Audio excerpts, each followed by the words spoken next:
Hide or be eliminated. That was the brutal message sent to Volodymyr Zelensky without euphemisms, after Kyiv allegedly launched 91 long-range drones toward a residence linked to Vladimir Putin in the Novgorod region, igniting fury at the very heart of the Kremlin. What Moscow perceived was not a symbolic provocation, but a direct strike at the nerve center of Russian power, an act that transformed simmering tension into open menace and rewrote the tone of the conflict in a single night. According to Russian authorities, the attack unfolded while diplomatic channels between Moscow and Washington were actively discussing paths toward de-escalation. 91 unmanned aerial vehicles, described as long-range and carefully coordinated, were intercepted and destroyed by Russian air defenses before reaching their target. No casualties were reported, no structural damage confirmed, but the political damage, Moscow insists, was immediate and severe. Dmitry Medvedev, former president of Russia and now deputy chairman of the Security Council, abandoned diplomatic restraint entirely. He publicly branded Zelensky a stinking bastard of Kyiv and delivered a chilling verdict. The Ukrainian leader, he said, would now have to remain hidden for the rest of his miserable life. The language was crude, but the warning was unmistakable. In the Kremlin's reading, the red line had been crossed. Reflection question: do sanctions punish governments or regular people? Write it in the comments. And while you're at it, don't forget to give this video a like. It really helps the channel. Your comments don't just sit there, they guide what we create. From Moscow's perspective, this was not merely a failed military operation, it was an attempted political decapitation. Russian officials argue that launching nearly 100 long-range drones toward a presidential residence cannot be dismissed as desperation or symbolism. It requires intelligence, logistics, authorization, and above all, intent. Foreign Minister Sergei Lavrov described the incident as a terrorist attack orchestrated by the Kyiv regime, emphasizing that the drones were aimed directly at an official residence of the Russian president. He underlined, with calculated calm, that the timing was especially provocative. This action, Lavrov stated, was carried out during intense negotiations between Russia and the United States aimed at resolving the Ukrainian conflict. Reckless acts like this, he warned, will not go unanswered. Lavrov did not speak in hypotheticals. He made it clear that the targets for Russia's retaliatory strikes and the timing of those strikes have already been determined by the Russian armed forces. In other words, retaliation is not under consideration, it is already scripted. This assertion reframed the entire episode. What Kyiv may have intended as a show of resolve or deterrence was interpreted in Moscow as proof that the Ukrainian leadership seeks escalation at any cost, even at the expense of diplomatic momentum. The rhetoric hardened further as Dmitry Medvedev expanded on his earlier remarks. Accusing Zelensky of deliberately sabotaging any negotiated settlement, Medvedev portrayed him as a leader who wants war above all else. If that is his choice, Medvedev implied, then perpetual hiding would be the price. The subtext was stark. If Zelensky emerges from the shadows, he risks paying the ultimate cost. The Kremlin's message was no longer confined to condemnation. It was infused with personal threat and existential stakes. The sheer scale of the drone operation explains the intensity of the response. This was not a single rogue drone drifting off course, but a coordinated swarm of more than 90 long-range devices aimed at a specific, highly symbolic target. Russian air defenses, according to official statements, intercepted all of them, preventing what could have been an incalculable catastrophe. Yet the absence of casualties does not diminish the severity of the act in Moscow's narrative. On the contrary, it reinforces the claim that intent, not outcome, defines the crime. What makes this episode particularly explosive is its timing. Russian officials repeatedly stressed that the drones were launched while Moscow and Washington were engaged in serious discussions about curbing the conflict. From the Kremlin's point of view, striking at Putin's residence during such talks was equivalent to stabbing diplomacy in the back.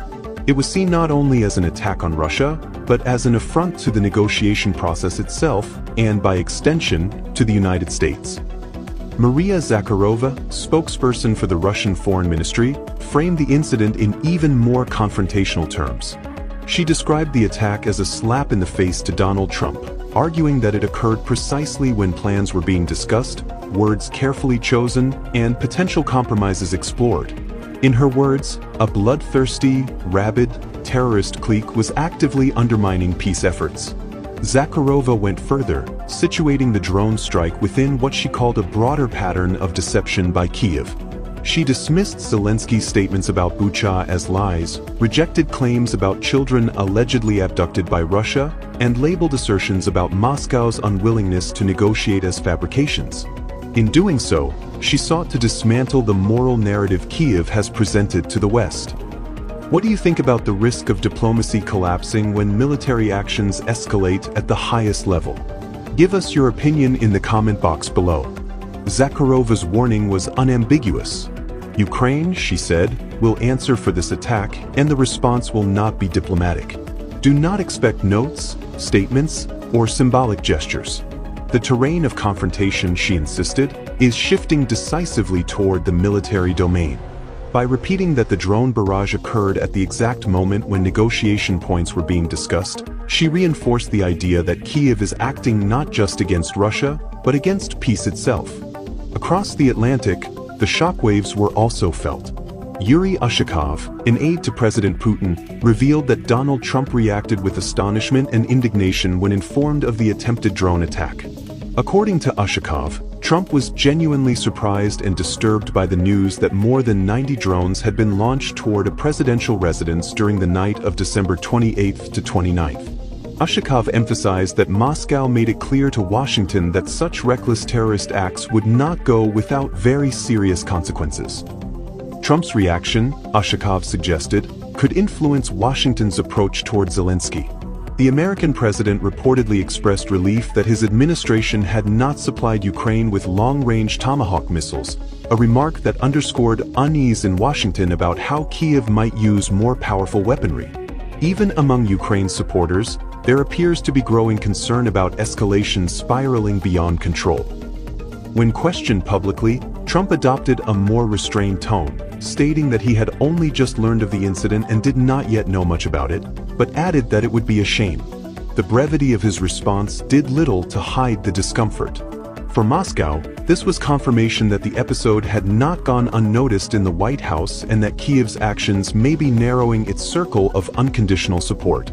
How far can a leader push escalation before even allies begin to step back? Give us your opinion in the comment box below. From the Kremlin standpoint, the conclusion is straightforward. While Russia and the United States explore ways to channel the conflict towards some form of resolution, Kyiv is playing Russian roulette with Putin's life. The mass use of long-range drones demonstrates planning, resources, and a willingness to escalate far beyond routine battlefield engagements.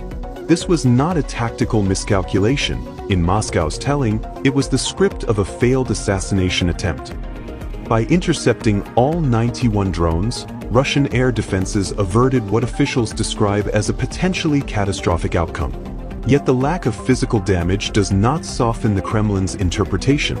In its assessment, Ukraine has deliberately crossed the line separating conventional warfare from terrorism.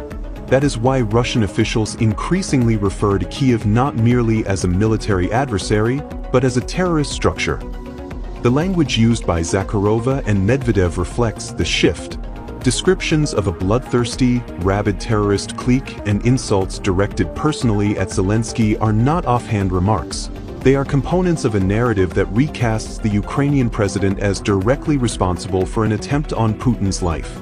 In this framing, Zelensky ceases to be a negotiator with limited options and becomes the central figure in an existential confrontation.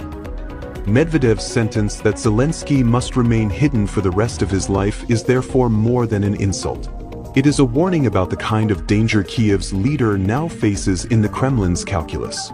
Moscow has stated plainly that its responses will not be diplomatic and that the targets for retaliation are already defined. When accountability is assigned, Russian officials signal, it will not stop at anonymous generals or abstract commands. In conclusion, the attempted strike on a residence associated with Vladimir Putin is not just another episode in a long and brutal war. It is a turning point that crystallizes how far the conflict has drifted from conventional boundaries. For Moscow, This incident confirms a long-held belief that the Ukrainian leadership is prepared to cross any line, even at moments when diplomacy appears within reach. The beneficiaries of this escalation are few, largely confined to hardliners who thrive on perpetual confrontation. The losers, as always, extend far beyond leaders and strategies, encompassing civilians and the fragile prospects for peace. International media and analysts have repeatedly warned that personalizing the conflict at this level risks closing the last remaining doors to negotiation.